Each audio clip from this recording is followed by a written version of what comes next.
Good Wednesday morning, everyone, and welcome to Fox 5 on Fox Local. I'm Alex Whitler. Great to be here with you all as we embark on this news conversation, an hour-long unscripted newscast that is available to you wherever you stream. We're on the Fox Local app that is free for your smartphones and smart TVs. We're also live streaming on fox5atlanta.com 24/7. You go there, and we are streaming all throughout the day. But what makes this a news conversation is we're also available on the Fox 5 Atlanta YouTube channel. So if you go there, you're able to leave me a comment and I can see your thoughts in real time. So if there's a story that really resonates with you, something that you want more information about, please don't be shy. I'd be happy to engage with you in that way. Our top story this hour, you might have guessed it, it's the government shutdown. We are now going on 29 days of this government shutdown. The Senate failed to advance a Republican-backed funding bill to end that shutdown for the 13th time. The final vote yesterday was 54 to 45, falling short of the 60 votes needed to move forward. And no new Democrats voted in favor of advancing. So after lunch with Senate Republicans at the Capitol, Vice President J.D. Vance said the Trump administration has found a way to pay members of the military this Friday, so in just about 2 days, but he didn't really provide any details. 25 states, listen to this, and the District of Columbia have filed suit against the Trump administration over its plans to withhold food aid under the Supplemental Nutrition Assistance Program. You all know it as SNAP. They're arguing the law requires the government to provide funds for November. So benefits for 42 million Americans are due to run out Saturday without more funding. Senate did convene at 10 a.m. today, and you're taking a live look as politicians discuss there. That's Chuck Schumer. I wonder, I'm going to check in with our producer who can look to the right here. Can we check in? Let's listen in. Bill, that's why Americans are paying more for their cup of coffee in the morning, because Trump wants to embrace and help a MAGA right-wing guy who's being prosecuted by the legitimate Brazilian government. It's amazing. This week we'll have more resolutions to push back on Trump's trade war and help stop the bleeding. Our Republican colleagues will have a choice. Stand with Trump's idiotic, disastrous, and often juvenilely inspired tariffs, or stand with American families and vote to lower costs for people back home. I yield the floor.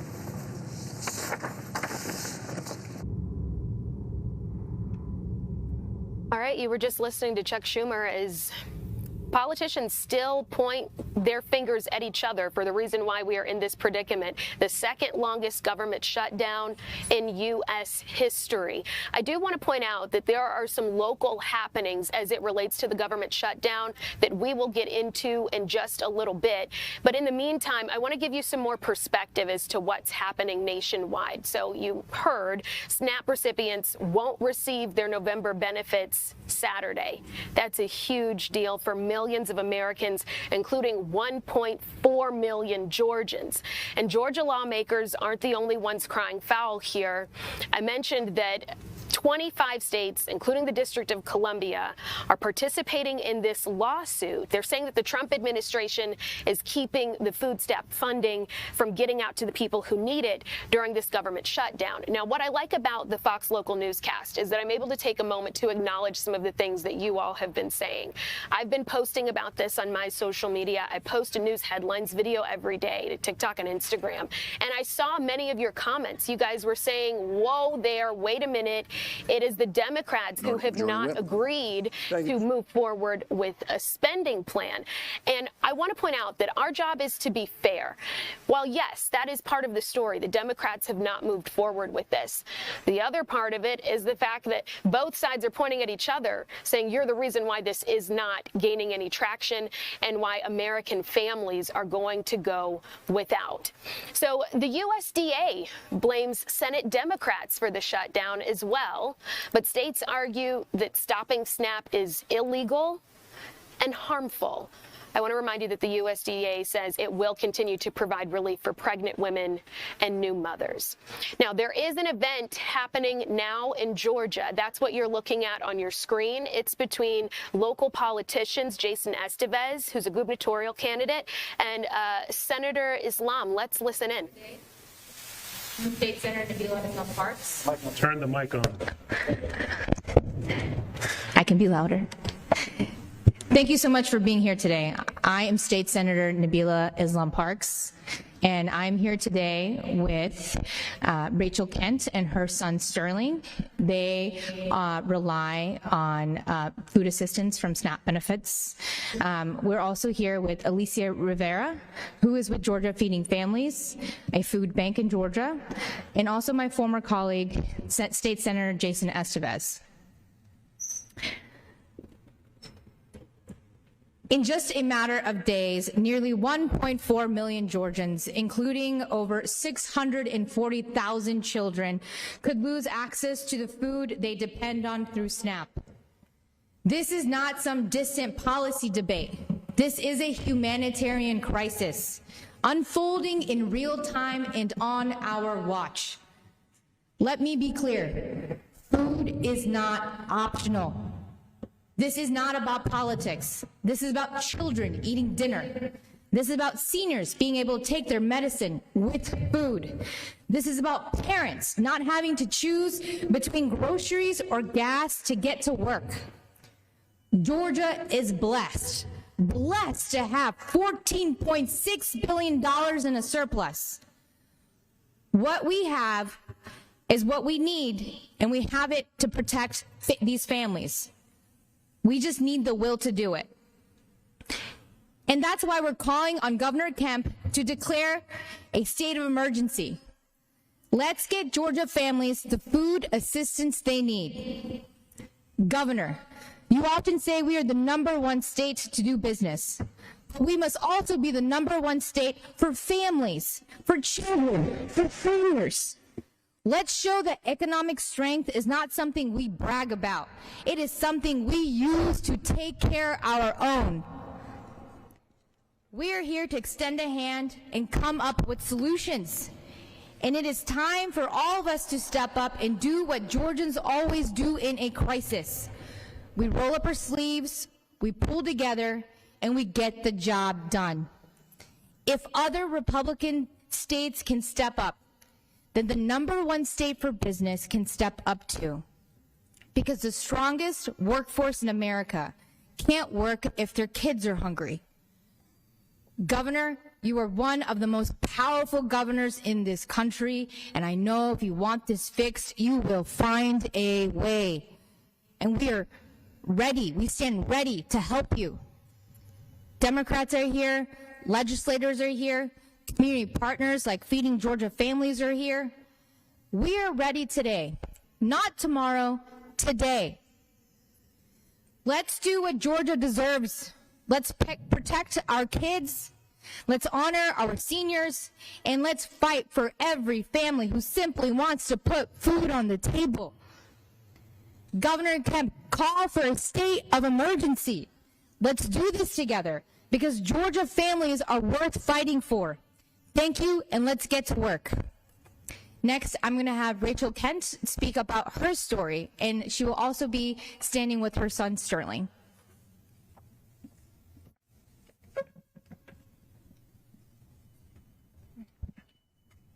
Hi, everybody. Good morning. Thank you all for being here today.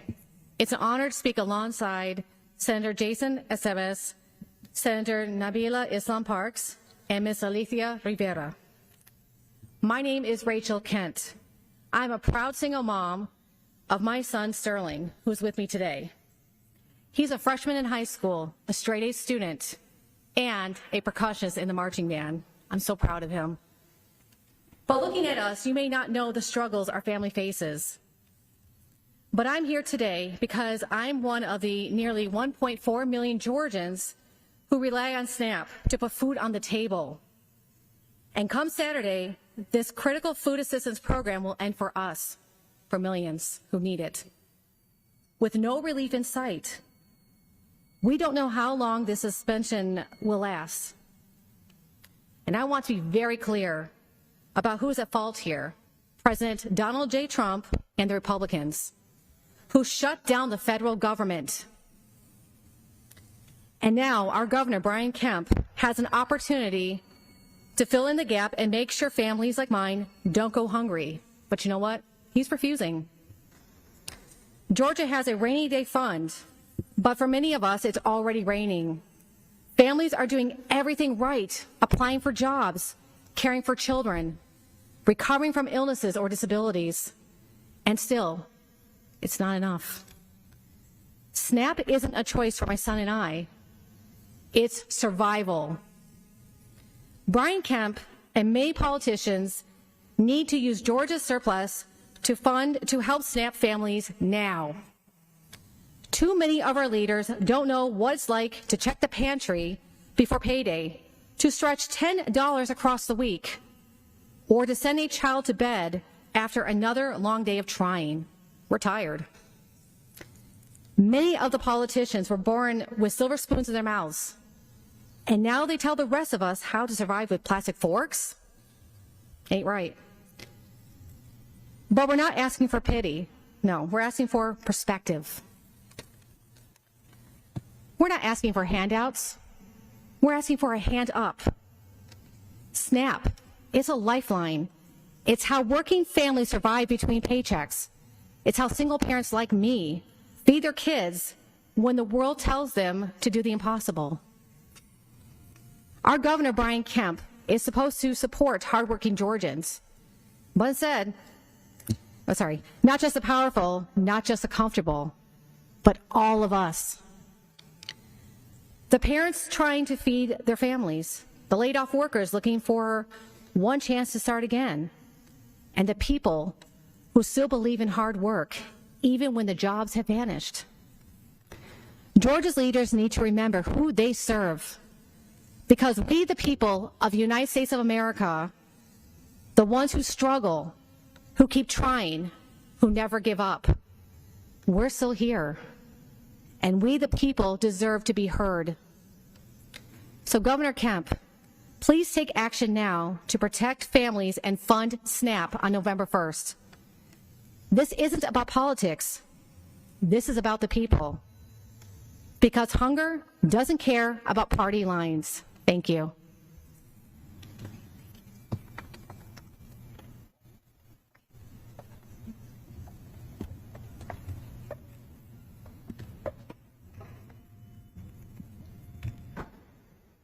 We're aware that starting this Saturday, 1 in 8 Georgians will lose SNAP benefits. That's millions of working families who rely on this aid to put food on the table. We have even more families impacted by the shutdown that are in need this year. Since last evening, I've received 4 phone calls from nonprofits, food pantries that are requesting additional food. They've seen an increase of 25 to 50% of families requesting additional help for Thanksgiving. And we're stretching ourselves thin trying to meet those needs.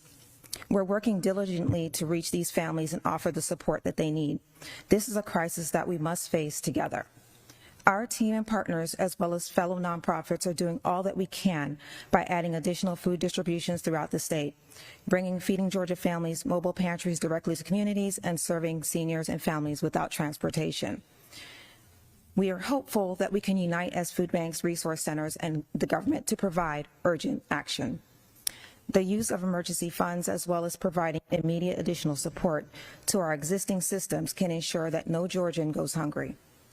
And that is our mission at Feeding Georgia Families, from our family to yours, is to ensure that whoever's in need the most are cared for and provided for in this time.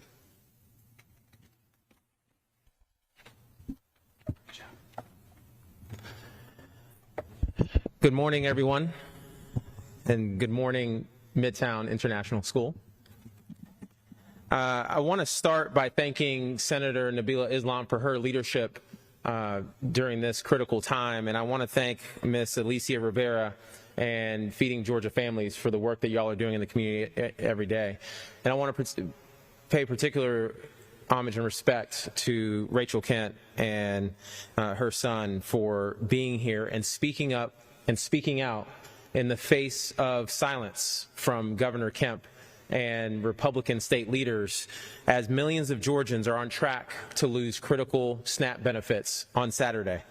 My name is Jason Estevez, and I'm running to be the next governor of the state of Georgia because Georgians deserve better than the leadership that they are getting at this critical moment.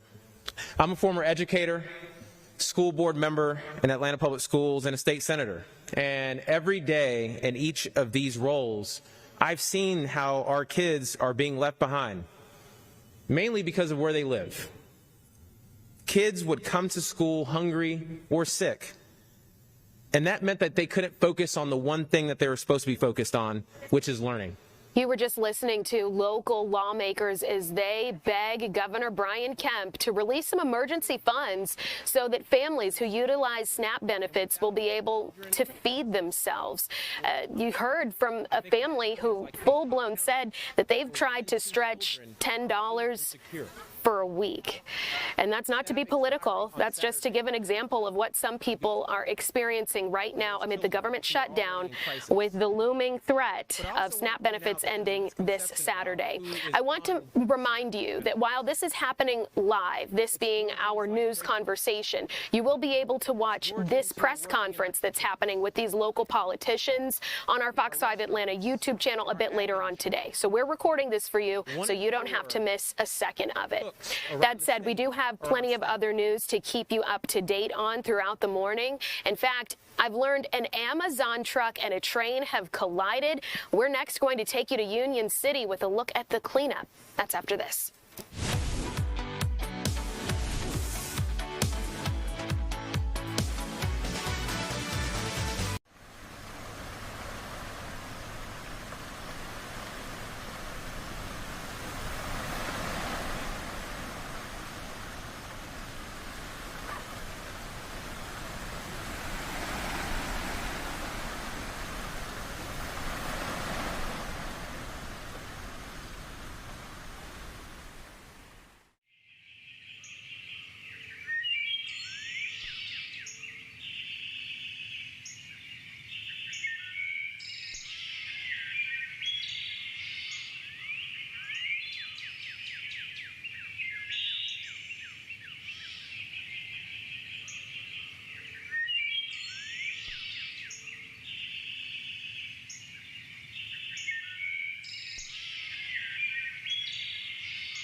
Hey everyone, welcome back to Fox 5 on Fox Local, where we are live streaming wherever you do so and on the Fox 5 Atlanta YouTube channel. If you leave me a comment, I can see it in real time, can get some questions answered for you if you have them. That said, we're taking you live now to Union City, where a train and an Amazon truck have collided. Our photojournalist Billy Heath rushed out there to try to get an idea of what happened and if everyone's okay. So let's go out live to him to see what the situation is now. Billy.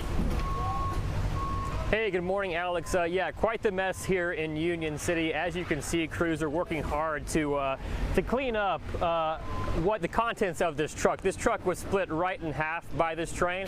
It's an Amazon semi-truck, and as you can see, there are some of those blue Amazon carts that they use to move packages around the warehouse. Those spilled over both sides of the railroad tracks here.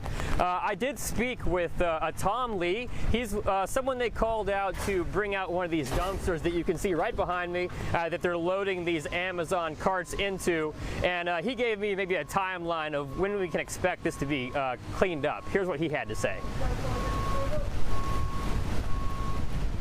Kind of unbelievable. The truck and trailer split in half, but things happen. As far as I know, everyone's okay and safe, and that's what kind of matters most. As far as the cleanup, I would say we should have it cleaned up by lunchtime. It's not a huge deal as far as cleanup. I don't believe. Once the equipment arrives and the tractors arrive, we should have it cleaned up in no time. And Alex, I've moved behind my camera now so I can give you a closer view of those crews working to clean up this mess. If you're in this area, the Watson Street Railroad crossing, that's obviously going to be blocked off for quite some time as these crews work hard to pick up what's going on here. Back to you, Alex.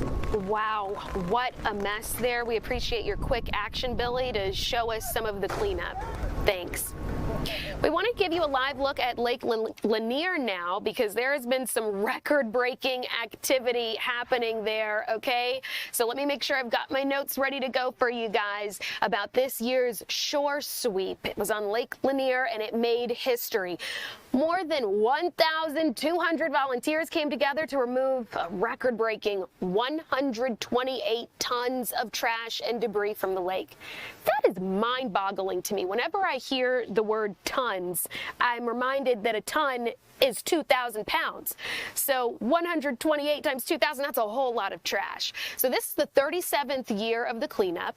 And joining us now is Lake Lanier Association Executive Victoria Clevenger. Thank you so much for your time. Hi, good morning. Thank you for having me. Oh, of course. Okay, so I was just wrapping my mind around how much trash was in the lake. It really is incredible. So what's your reaction when you hear about all that? Well, it really is astounding and certainly amazing, even though we've been doing this year over year, to hear that we were able to remove 128 tons of trash surprises us too. Surprisingly, though, that's not your standard trash that you probably think of, like bottle caps and cans.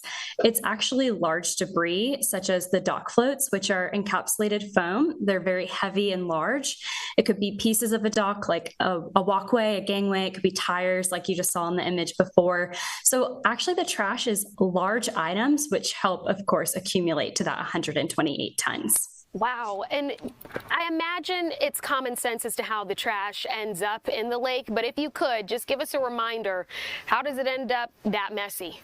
Yeah, well, it can, of course, happen multiple ways. The big one that we always like to say is pack in, pack out. So if you're heading to the lake and you bring a pub sub or some chips, those wrappers need to leave with you. If you've packed it in, you pack it out. At the same time, though, there are people who utilize Lake Lanier, and unfortunately, they don't respect the body of water as our drinking water, and they're going to choose to dispose of things irresponsibly. And that's where a lot of the large debris comes from. Some of it could also be just from general use wear and tear. Naturally, pieces of docks could be weathered by storms and broken off that way. But really, it's each and every one of us that utilizes Lake Lanier that visits being responsible for our own trash. And that would help solve this problem every year. Yeah, what is it that you think it is that makes so many people want to show up for an event like this? I mean, 1,200 people is a whole lot of hands. Yeah, well, Shore Sweep is a spectacular day. I say it's my favorite day on Lake Lanier. It's better than Labor Day weekend or any holiday. There's something about it that is really the great equalizer. It doesn't matter your background, your political status, your economic abilities. It's really about just coming together and giving the lake some tender loving care, truly. It's our drinking water, it's a recreation source, and it brings joy to so many people. So I think naturally when you just think about your love for Lake Lanier, that's a natural thing that's going to bring people together. Oh, absolutely. Okay, well, we really appreciate your time. I want to do a pulse check to make sure that I'm understanding our timing situation. How are we doing? Are we good to go? Unfortunately, that's all the time we had. I really do appreciate you explaining this for us. If anyone is interested in how they can help for next year, the 38th year, we've got it all for you on fox5atlanta.com and the free Fox Local app. Thank you again. Thank you. Of course. That said, we do want to give you an idea of what else we're talking about this hour. You've probably heard about Hurricane Melissa and how it has already made it into the history books.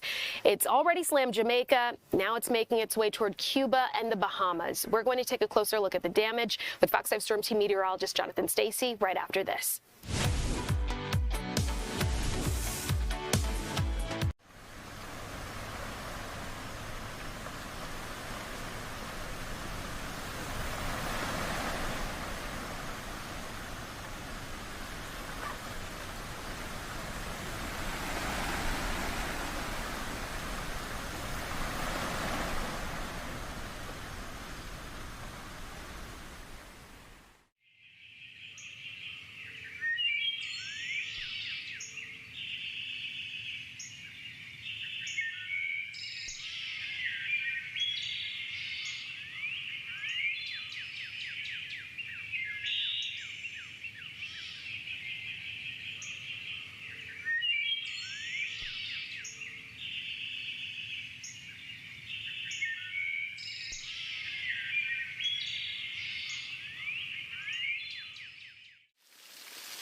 Welcome back. You're taking a look at some of the damage from Hurricane Melissa. Wow, look at all of this. I want to give you some perspective, though. Jamaicans living here in Atlanta are watching the weather. They are trying to make sure their loved ones are okay. We've talked to a man, Andrew Cohen, who says he hasn't heard from his 16-year-old daughter who lives on the island since before Melissa hit. And if you're looking at these images, you know how strong of a storm it was. Let's listen to what he has to say. Daughter texts me and asks me if I'm okay, and I tell her that, ask her if she's okay. She said yes, and that was the last. I don't hear from nobody from there. Just watching the news, I seen St. Elizabeth, top of a hospital blow off, and now I can't get a hold of nobody.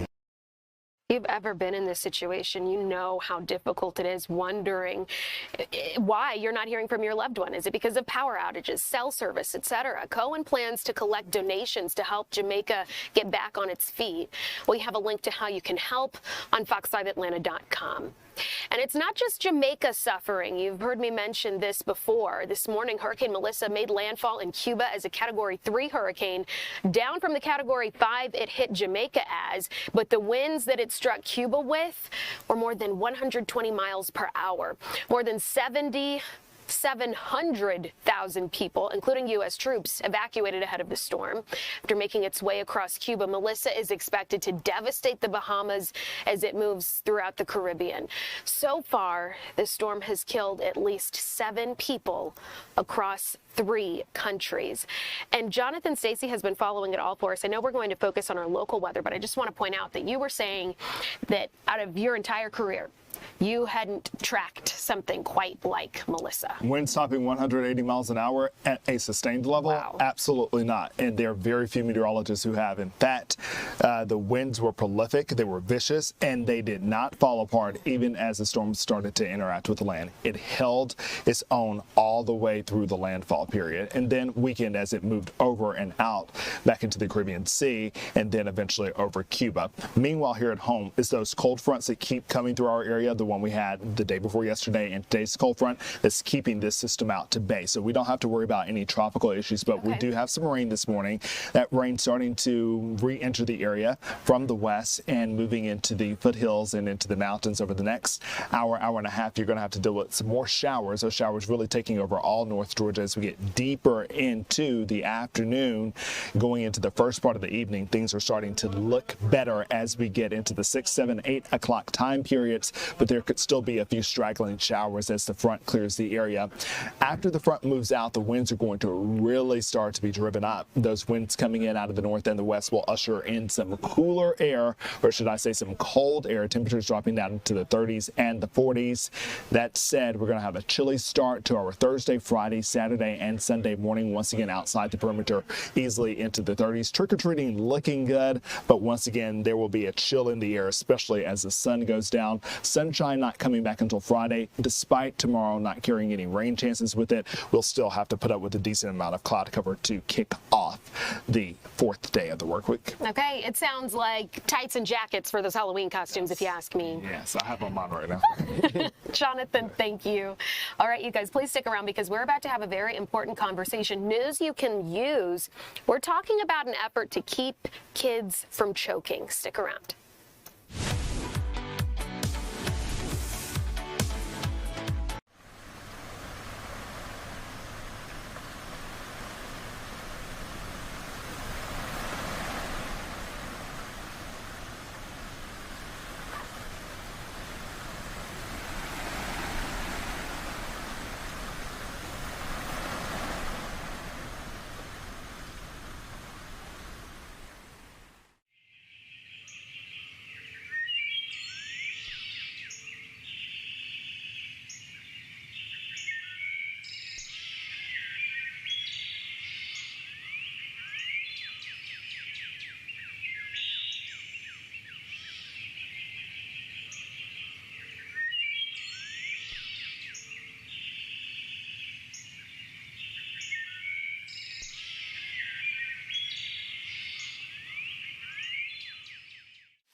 Welcome back, everyone, to Fox 5 on Fox Local. As promised, we are having an important conversation with news you can use. You've heard the phrase, stop, look, and listen. Well, how about this? Chop, look, and listen. So here now with everything you need to know to make sure not just kids, but also you or a loved one doesn't end up choking is Pam Stevens from the Georgia Department of Early Care and Learning. Thank you so much for your time. Thank you. Of course. Okay, so walk me through. I know it sounds obvious, but just the basics of chop, look, listen.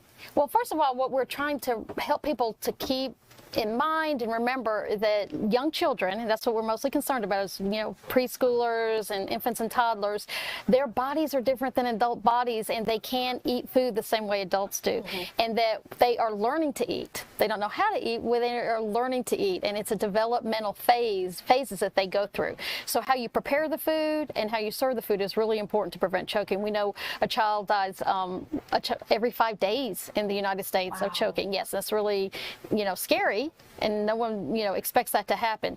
So when we talk about chop, look, and listen, we're talking about sizing food appropriately, because remember, everything in a child is smaller than an adult. They cannot eat the same way we do. They don't have all their teeth yet. So prepare the food appropriately. That's the chop. Look, you have to watch and be attentive to make sure they're not putting too much food in their mouth, that they're not stuffing their mouth and then wanting to leave the table before they're through eating and running around with food still in their mouth.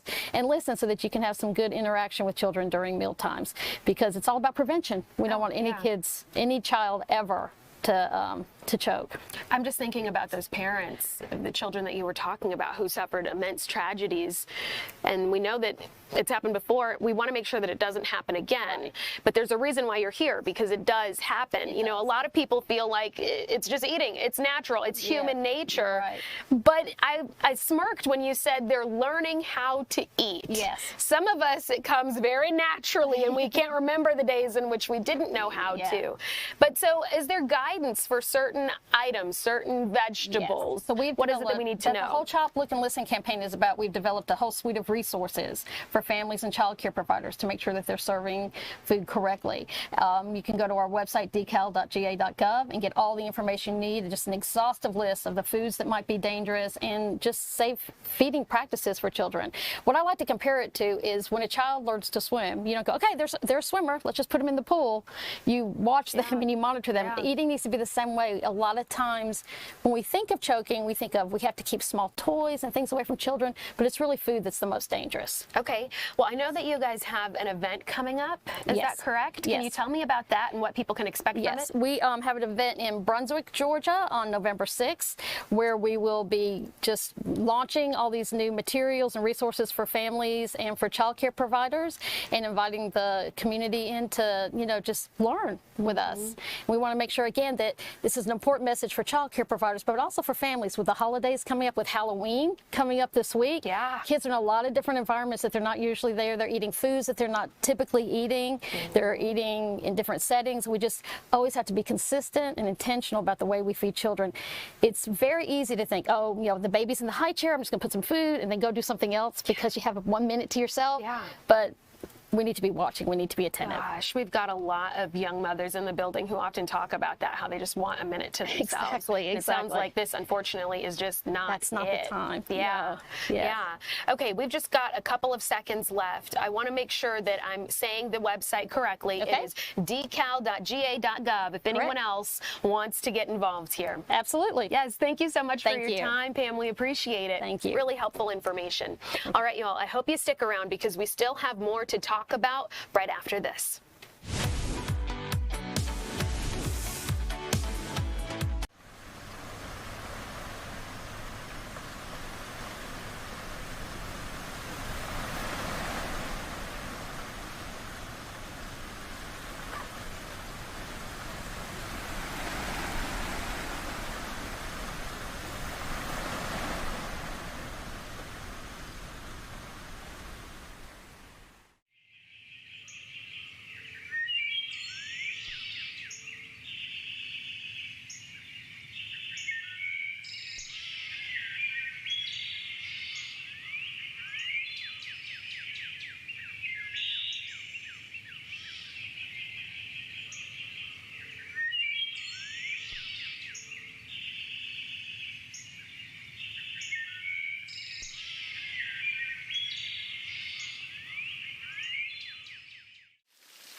Welcome back, everyone. It's 11:40 on the dot, and happening today, the School of Manufacturing, Transportation, and Trades will host a job fair at West Georgia Technical College. So that's really in just a couple of hours. I believe it's at 2 o'clock or so. We've got a preview for you. So in case you want to get out there, you'll have everything you need to know about it. For that, we turn things over to photojournalist Chris Rosenthal. Good to see you.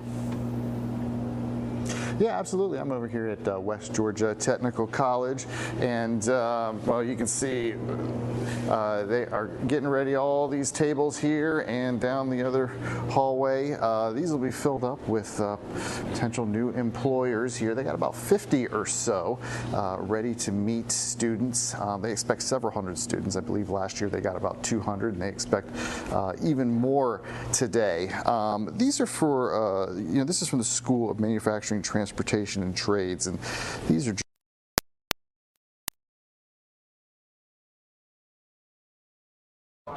Uh-oh. Chris, I'm not sure if you can still hear me, but I know I cannot hear you. We are stuck on this live shot. So I'm going to go ahead and take a pause here. We're going to take a quick pause and see if we can get Chris right after this.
Okay, you can't say Fox 5 never did anything for you. We are giving you some information to make sure you can go out there and get a job. Let's check back in with Chris Rosenthal, who is previewing a job fair today.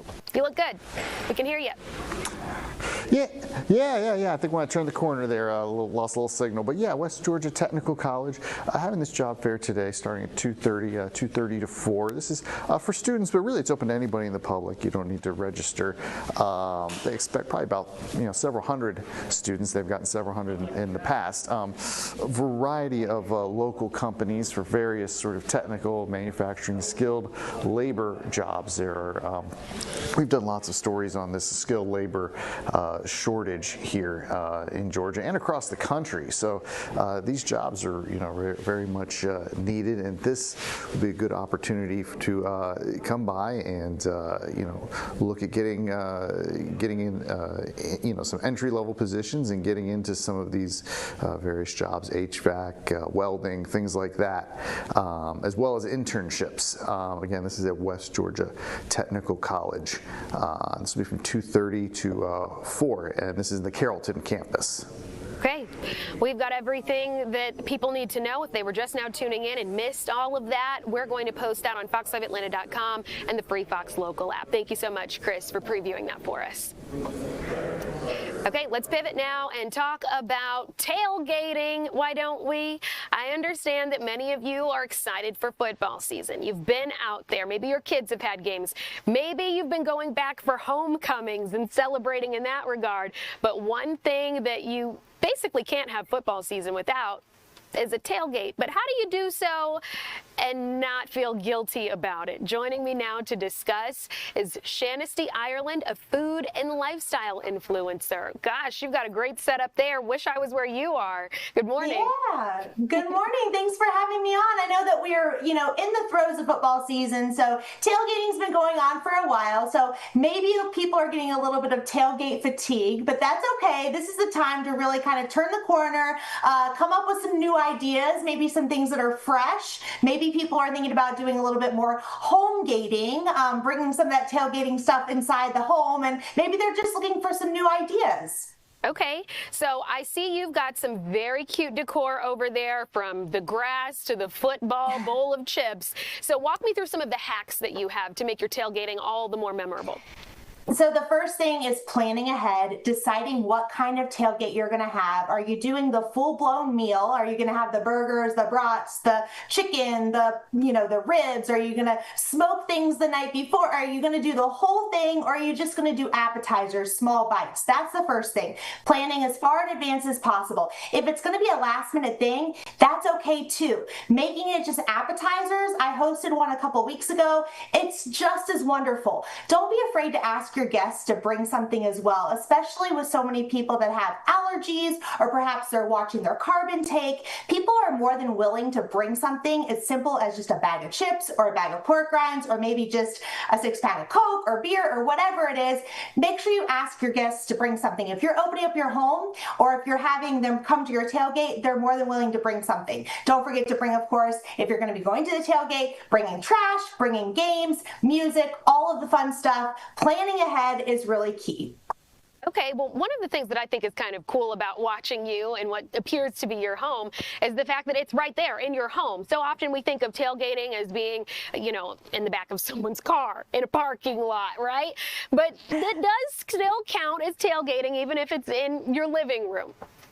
Yeah, I think so. I mean, especially, when we reached the pandemic, this home gating thing became a really popular thing.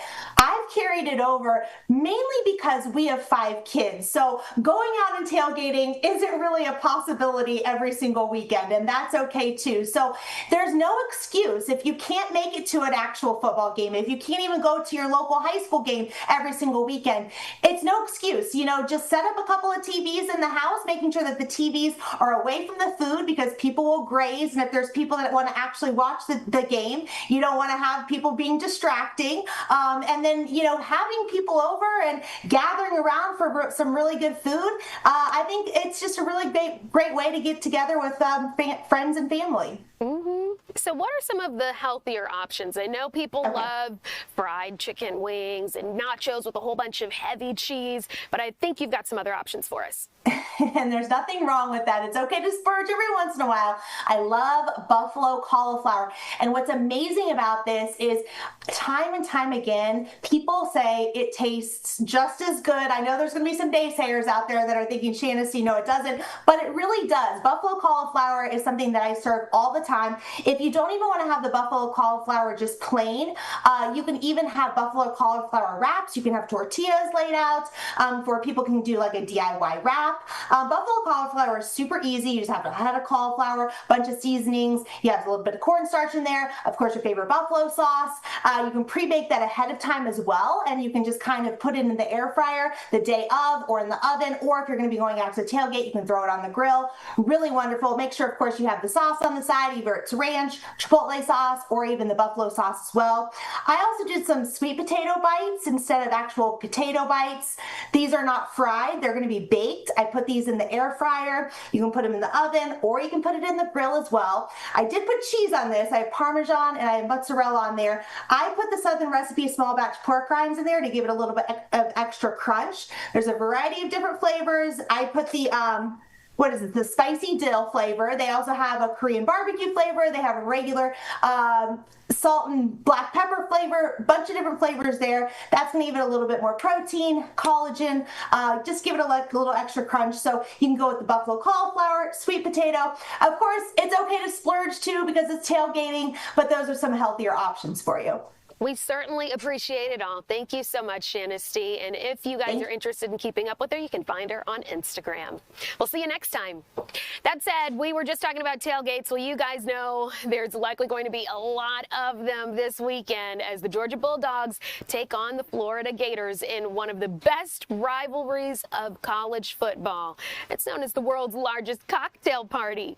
Well, last year, it was a tight game, 34-20. The Dogs came out on top, but the big question is, can and will they do it again? All eyes will be on Jacksonville this Saturday for the 3:30 kickoff. Man, this is just the football block of news, I'm telling you, because now we're going to talk about some mascots. And please wait until you listen to the headline here. One of the sexiest mascots in college football is one of Georgia's own. I can't believe we're saying this on the air right now, but those are sportsbook bet US world's words, not mine. Okay, I want to just clarify. So Georgia mascot Harry Dog ranked number 9 on their list. That's pretty good. So now we're joined by Will Hobson, a representative from Bet US right now. So why number 9 and not number 1? I mean, to be honest, he did score very, very high, like personality-wise. So in terms of the way that we kind of scored our metrics, so we were looking at kind of social media following, amount of demand online searches that were for Harry Dog, but also kind of personality score, golden ratio. And so although he was in at number 9, there is hope for the future. We can kind of look at how we might be able to increase it by his social media following and how it's going to increase over the future. So although he is in that number 9, I still think it's in the top 10. It's a good place to be. And we're going to be running this every single year. So hopefully here for next year as well. Okay, so give me some more insight on how this decision was made. It sounds like you took a lot of feedback from other people. Yeah. So basically we looked at loads of different factors. So everything from, like I said, social media following for each individual mascot within the top 100.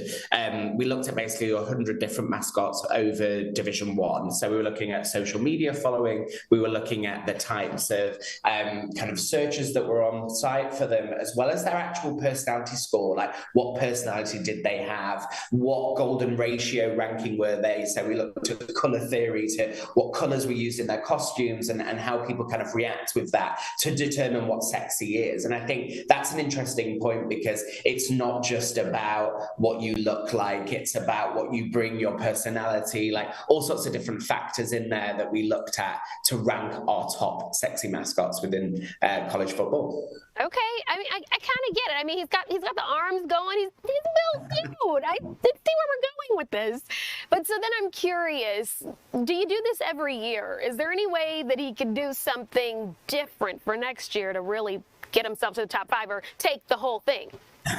For sure. So this is actually our first year running this campaign. However, we are going to be running it next year. So we will be looking at how we can kind of improve that. So if he's wanting to increase his social media following, if the fans want to get behind that, that's going to have a massive impact in terms of where he is in this ranking. So definitely be coming back next year and hopefully kind of go for the win. Okay, so let me give you a little inside baseball here as we talk about football. I've been rubbing my stomach and patting my head at the same time, making sure our graphics are up and running. But I'm curious, did you already say who the number 1 sexiest mascot was? Yes, so I haven't said it in this, but it's Cocky from South Carolina Gamecocks. What? Is the number 1 mascot. Okay, so why? What was it that was so special? It's a very good question, but I would probably say it's down to kind of the actual overarching ranking. So the amount of social media followers he's got, the amount of search for online. And I think specifically that search for online is one of our real kind of high ranking factors. The reason being is because that shows that the amount of fans are interested in him. They're deeming the attractiveness. They want to be kind of looking to him, the background of him, and go further than the game and actually look at what he means to them. So that's probably one of our biggest factors. So like I said before, like next year, Harry Dog could come back and win this if the fans can get behind him, for sure.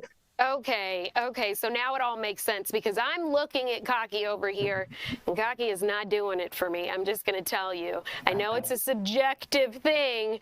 I know you're using searches from social media, but that's not who I would pick as number one. Just me. Who am I? What do I know? Hey, question for you. You sound like you have an accent. Where are you from, and how do you know so much about American college football? I do have an accent. I'm from London, from the UK. I actually live in Manhattan, though, so working for BetUS. So known all sorts from a PR point of view and with BetUS football. So been in the US for about 5 years now. So although I am British, I have been very interested in US sports, which is super fun. Yeah, that's really cool. You know, sometimes our teams head over there to London or the UK to play. Have you ever gone to a game in person in that way? Yes, I have in the UK a couple of years ago, but more so for NFL than it necessarily was college football. But yeah, it's definitely becoming more and more popular within the UK. Okay, so again, your key takeaways. You guys are doing this next year, and basically all Georgia fans need to be ready for it so that Harry Dog can take his rightful place as the number one sexiest mascot. If you're going to be following Harry Dog on Instagram, on all his social media, but then also searching for them online, like if you're going to get behind him, then yeah, he could be the ranking. Yeah, man, I'm never going to get it. Everyone's got their own thing. Birds, even in real life, don't do it for me. But hey, you know, that's the way the cookie crumbled. Thank you so much, Will. We appreciate your time. No problem. Thank you. Have a good one. Of course, you as well. And we appreciate all of your time, those of you who've been watching on the free Fox Local app, the Fox 5 Atlanta website, and the Fox 5 Atlanta YouTube channel. We'll see you again soon. Stick around, because here comes Fox 5 News at noon.